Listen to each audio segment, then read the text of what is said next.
अगर आप लोग हमारे चैनल पर नए हैं तो प्लीज़ चैनल को सब्सक्राइब करो और ऐसी कार्टून वीडियो देखने के लिए बेल आइकन को ऑन करो। जादुई कालीन में उड़ता गांव। आज तो सूरज देवता ने बड़े सवेरे दर्शन दे दिया। घाम भी करारी खिली है, सारा गेहूं पसार देती हूँ, सूख जाएगा। बूढ़ी कस्तूरी अपने अंगने में गेहूं सुखा रही है। जादुई उड़ते कालीन गांव में खुशहाली का मंजर है।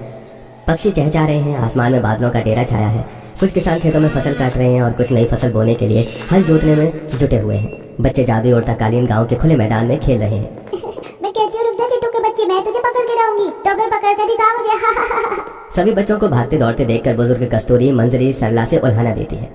हे भगवान, कैसे शैतान बच्चे हैं, सूरज चढ़ते ही गांव में उधम मचाने लगते हैं। अरे सरला मंजरी, अपने बाल बच्चों को थोड़ा लगाम कसकर रखा करो। देखो कैसे भागा दौड़ी मचा रहे हैं। तुम्हें पता है ना हमारा गांव कालीन पर टिका है। देखो कैसे हुड़दंग मचा रहे हैं। गलती से भी पैर डगमगाया तो ऊंचाई से नीचे गिरेंगे।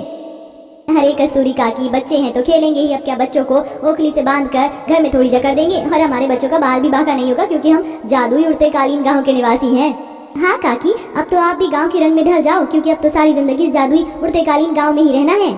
ऐसा बोलकर सरला मंजरी अपने काम में मगन हो जाते हैं। मगर आखिर ये कैसा अनोखा गांव था जो कि उड़ते कालीन पर बसा हुआ था? और क्या इस गांव के निवासियों के पास रहने को जमीन नहीं थी जो इन्हें इस तरह रहना पड़ रहा था? क्या जादुई उड़ते कालीन गांव के निवासी हमेशा से इतने ही खुशहाल थे, या फिर इसके पीछे किसी पिछड़े गाँव की दुर्दशा छिपी है? आइए देखते हैं।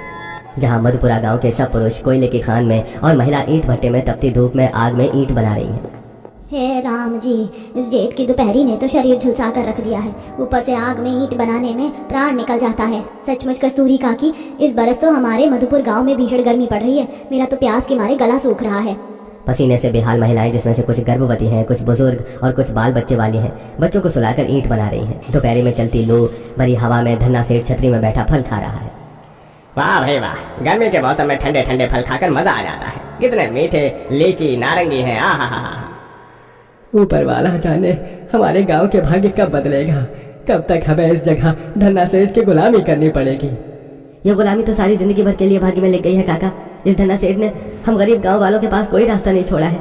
हमारे पास खुद की जमीन होते हुए भी हम उस पर अन्न का एक दाना नहीं उपजा सकते, क्योंकि खदान से भट्टी की चिमनी से जो विषैला धुआं उठता है, हमारी खेती बाड़ी लायक उपजाऊ जमीन बंजर हो गई है। ऐसा कहते कहते गांव के गरीब निवासी राकेश और हरिया की आंखें दुख से भर जाती हैं। तभी कोयला तोड़ते गरीब मुखिया सबको सहानुभूति देते हैं। चिंता मत करो भाइयों, एक ना एक दिन इसके पाप का घड़ा भरेगा। मेहनत से पसीना बहाकर खुददारी की रोटी खा रहे हैं, इसकी तरह किसी गरीब का खून तो नहीं चूस रहे।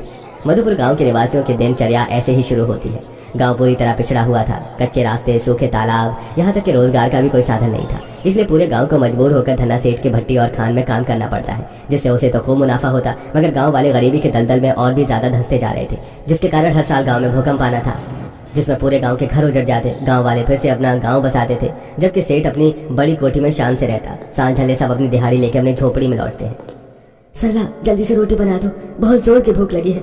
ये लो, मैं आटा ले आया हूँ। अजी बनाती हूँ, पहले थोड़ा बाबा के हिस्से का निकाल देने दो। सरला एक बर्तन में आटा निकाल के रख देती है। तभी एक बाबा द्वार द्वार जाकर भिक्षा मांगते हैं। उनके हाथों में एक मैला कुचैला कालीन था और कंधे पर एक झोला। माँ, बूढ़े बाबा जी आ गए हैं। भिक्षाम देहि बेटी। ये लीजिए बाबा जी, मैं कब से आपकी बाट जोह रही थी। भगवान तुम्हारे घर के अन्न जल के भंडार में बरकत दे। खुश रहो बेटा। ऐसी गरीबी भरे जीवन में क्या खुश रहेंगे बाबा। बड़े दुख से केवल 2 वक्त की रोटी खा रहे हैं। ठाट तो सेठ के हैं। सरला के इस कुड़कुड़ाहट पर बाबा मंद मंद मुस्कुराते हुए बोले, बेटी, दूसरों की डाह मत करो, जो है उसमें संतुष्ट रहो, क्योंकि पापी का डेरा चाहे सोने का क्यों न बना हो, एक न एक दिन नष्ट हो जाएगा। वो दिन भी आएगा। चलता हूँ। बाबा जी, आपकी कालीन मैं ले लूं क्या? नहीं राजू, बाबा इस कालीन पर सोते हैं। बाबा जी, अगर आप कहें तो मैं आपके लिए बिस्तर सिलकर दे दूंगी। ये कालीन मैला कुचैला हो गया है, इसे फेंक दीजिए। नहीं बेटी, मेरे लिए ये कालीन बहुत बहुमूल्य है। अच्छा, मैं चलता हूँ। रात होते पूरा गांव खा पी कर सो जाता है। तभी सबकी झोपड़ी हिलने डुलने लगती है। जमीन में दरार आ जाती है। अरे जागो गाँव वालों, अरे जागो, अपने घर से बाहर निकल आओ, भूकंप आया है। लोग अपने परिवार के प्राण बचाते हुए बाहर आते हैं, जबकि कुछ परिवार दबकर मर जाते हैं। गांव पूरी तरह नष्ट हो जाता है। सब लोग विलाप करने लगते हैं। कई लोग जख्मी लहूलुहान थे। माँ, पिताजी, मेरे सर पर ईंट गिर गई थी, खून आ रहा है। हे भगवान, मेरी चिंकी। मंजरी अपने आंचल का टुकड़ा फाड़कर चिक्की के सिर पर बांध देती है। देखते देखते उजड़े गांव का सवेरा होता है। सबकी आंखों में आंसू थे। गांव की जमीन पूरी तरह तबाह हो चुकी थी। अरे मुखिया जी, तिनका तिनका जोड़कर हम गरीब गांव वालों ने अपनी सिर पर छत बनाई थी, मगर इस बार तो जमीन में दरार आ गई। अब हम सब लोग कहाँ जाएंगे? इससे पहले कि मुखिया जी कोई सलाह मशवरा करते, तेज भूस्खलन होता है, धरती बीचों बीच से फटने लगती है। हे भगवान, ये प्रकृति का कौन सा प्रकोप है? चलो भागो सब लोग, जमीन धंस रही है। सब लोग गांव छोड़ संकट की घड़ी में सहायता की गुहार लगाते हैं और जंगल में आते हैं। देखते देखते भीषण बर्फबारी शुरू हो जाती है और पूरा गांव थर थर कांपने लगता है। जहां बाबा कालीन पर साधना कर रहे थे। बाबा, मेरे गांव के निवासी बेघर हो चुके हैं। हम सब दर दर भटक रहे हैं। इससे पहले कि ठंड का कहर हमको निकल ले, हमारी रखवाली कीजिए बाबा। बाबा, मुझे बहुत डर लग रही है। बबलू बेटा, सोना नहीं, सर्दी की नींद मौत की नींद होती है, कुछ कीजिए। बाबा विपत्ति में घिरे गांव को देखते हैं और कालीन पर मंत्र पढ़ते हैं। देखते ही देखते कालीन पर तेज रोशनी प्रकाशमान होती है, जिससे कालीन विशाल आकार का हो जाता है और पूरा का पूरा गांव जादुई कालीन पर उठकर समा जाता है। चलो जादुई कालीन, इस गांव से दूर हवा में उड़ चलो। बाबा के ऐसा कहते ही जादुई कालीन गांव के लोगों को लेकर आसमान की ओर उड़ने लगती है और हवा के ठहर जाती है। जादुई उड़ती कालीन गांव के लोग दंग भरी आंखों से एक दूसरे को देख रहे थे। बाबा, कहीं हम सब खुली आंखों से कोई सपना तो नहीं देख रहे हैं? हम जादू उड़ते कालीन पर बसे हैं। आश्चर्यचकित मत हो, ये जादुई उड़ता कालीन गांव तुम सबके पुण्य का फल है। आज से ये गांव तुम्हारी इच्छा के अनुसार हो जाएगा। ये कहकर बाबा गायब हो जाते हैं। देखते ही देखते उड़ते कालीन गांव की खेती बाड़ी की बंजर जमीन उपजाऊ हो जाती है। सबके टूटी झोपड़ी पक्के मकान में बदल जाते हैं। जहां किसान फसल की बुआई करते हैं, ऋतुएं खुशहाल बरसाती हैं। पंछी की कलरव और बच्चों की किलकारी किसानों के हलों का रंभाना वातावरण को खुशहाल बना रहा था। वैसे हरिया काका, जो भी कहो, इस उड़ते कालीन गांव की ठंडी ठंडी पुरवाई में फसल काटने का सुख अलग ही है।